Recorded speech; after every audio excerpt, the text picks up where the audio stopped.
دوستان عزیزم درود. اگه فکر میکنید هیچ غذایی بدون گوشت خوشمزه نمیشه، باید این کلمه خوشمزه رو امتحان کنید. یه ترکیب بی‌نظیر از کلم و مواد ساده‌اش که طعم شما رو شگفت زده میکنه. هم سالمه هم خوشمزه تر از خیلی از غذاهای گوشتی. بریم که با همدیگه درستش کنیم.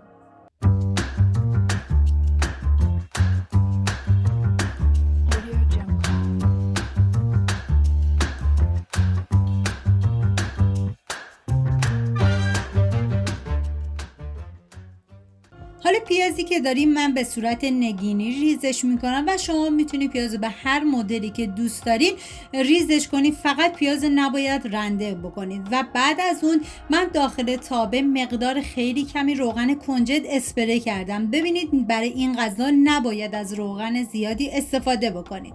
و بعد از اینکه روغن کمی داغ شد، من پیازهایی که ریز کردم و بهش اضافه میکنم و میذارم تا پیاز کمی نرم و شیشه‌ای بشه و نیازی نیست که بذارید پیاز سرخ بشه.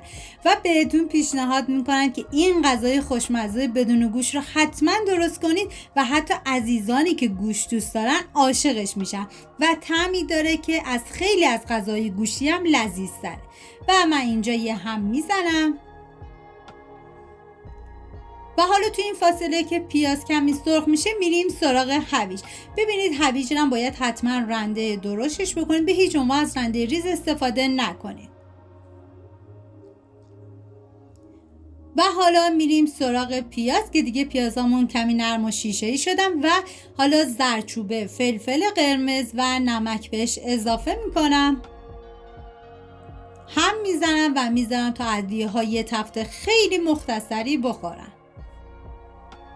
واقعا جای تک تک شما دوستان عزیز خالی دست به کار بشین و این غذای فوق العاده خوشمزه رو درست بکنید.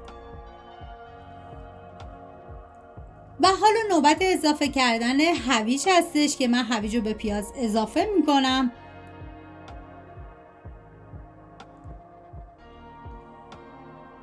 و یه هم میزنم تا همه مواد با هم دیگه مخلوط بشن و بعد از اون میذارم به مدت 10 دقیقه با حرارت کم هویج کمی نرم بشه و بعد از اون کمی هم سرخ بشه.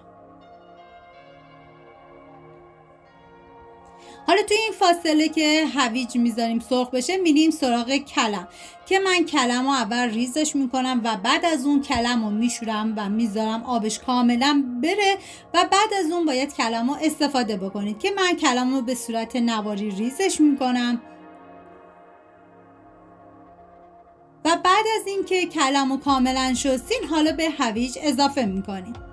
ببینید زمانی هم که کلم رو اضافه کردید نباید هم بزنید، سر تابه رو بذارید به مدت 10 دقیقه تا کلم ها کمی نرم بشن و بعد از اون باید کلم رو هم بزنید که من اینجا سر تابه رو میذارم و بعد از 10 دقیقه دیگه کلم ها کاملا نرم شدن هم میذارم تا با بقیه مواد کاملا مخلوط بشه و میذارم به مدت 1 رو با حرارت کم کاملا بپزه و سرخ بشه.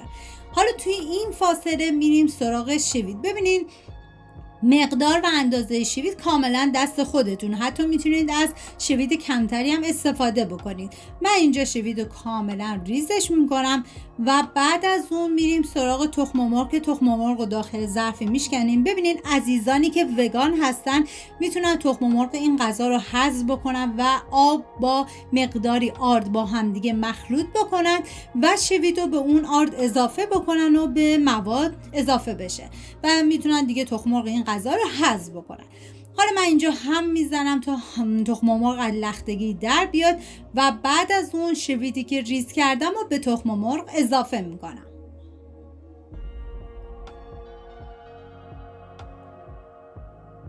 هم میزنم تا همه مواد با هم دیگه مخلوط بشن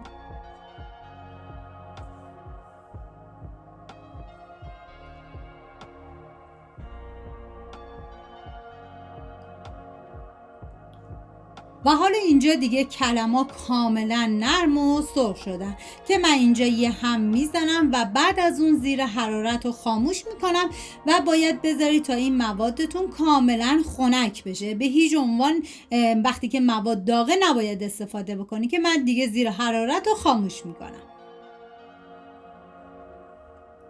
و بعد از اینکه این مواد رو ریختید داخل ظرفی کاملا سرد شد، ببینید من گذاشتم داخل ظرفی و بعد از 20 دقیقه الی نیم ساعت تخم مرغ و شویدی که آماده کرده بودم و بهش اضافه میکنم، هم میزنم تا همه این مواد با هم دیگه مخلوط بشن.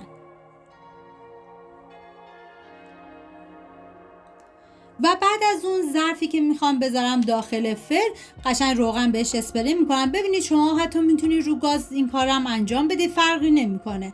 و قشنگ با شو دور تا دور این قالبم رو چرب میکنم و بعد میذارم داخل فری که از قبل گرم شده با دمای 180 درجه به مدت نیم ساعت و بعد 2 دقیقه آخرم گریل رو روشن میکنم که من اینجا مواد رو میریزم داخل قالب و سطحش رو کاملا صاف میکنم.